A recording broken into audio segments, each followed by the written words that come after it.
week, we used geometric shapes to create a picture by tracing them. We used circles, squares, triangles, and rectangles. We talked about how when we overlapped these shapes, we made different shapes. Sometimes they were geometric, but sometimes they were organic, which means we don't have a name for them. Today we're gonna have some fun finishing this off. We can continue to add patterns and designs. You can use markers, you can use crayons, and you can even use some paint. Let's get started. Use some paint to fill in the color on our geometric shape drawing from last week. If you're at home and you don't have paint, you can use markers, crayons, or colored pencils, or even oil pastels. You can use watercolor paint as well. We're probably going to use these tempera paints in school, but they work just like watercolor paints. We need to wet them with water first. So if you are painting, you're going to need your water, you're going to need a brush, you're going to need a paper towel, and you'll need your paint set. Now remember guys, as we use our paintbrush, we want to keep it dancing like a ballerina on its tippy toes and don't scoot it around on its bottom. So I'm going to get some water on my brush, and I'm going to put it in a color. I'm going to get that color wet.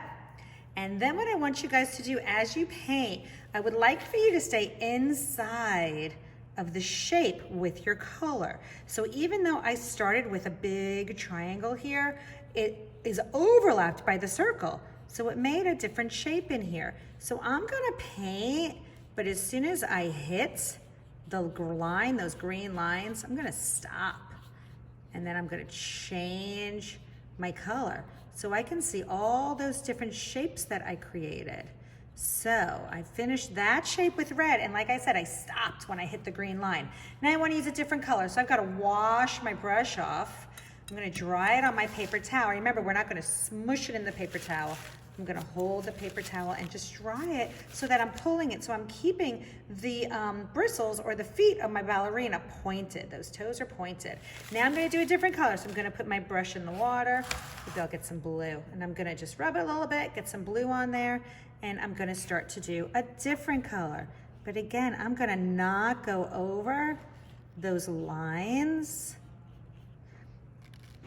I'm gonna go around those circles that I painted. I'm gonna use a different color to color in those circles.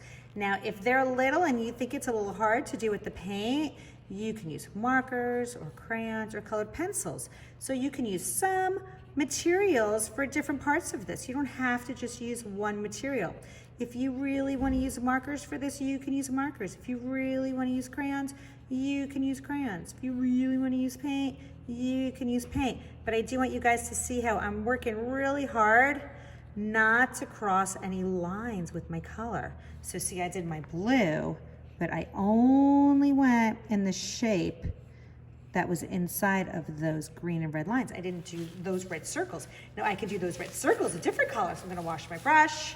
I'm gonna dry my brush. I gotta get my brush wet again since these paints need some water to work, like the watercolor paint. So I'm gonna get some purple on my brush here. Now I'm not gonna use that much paint because I want my purple to be dark, because I'm gonna go in and I'm going to paint the circles purple. Okay, and if I use too much water, it's gonna make the paint go all over the place. It'll be very watery, and I don't want it to be watery. I want it to be solid so it will stay inside those circles.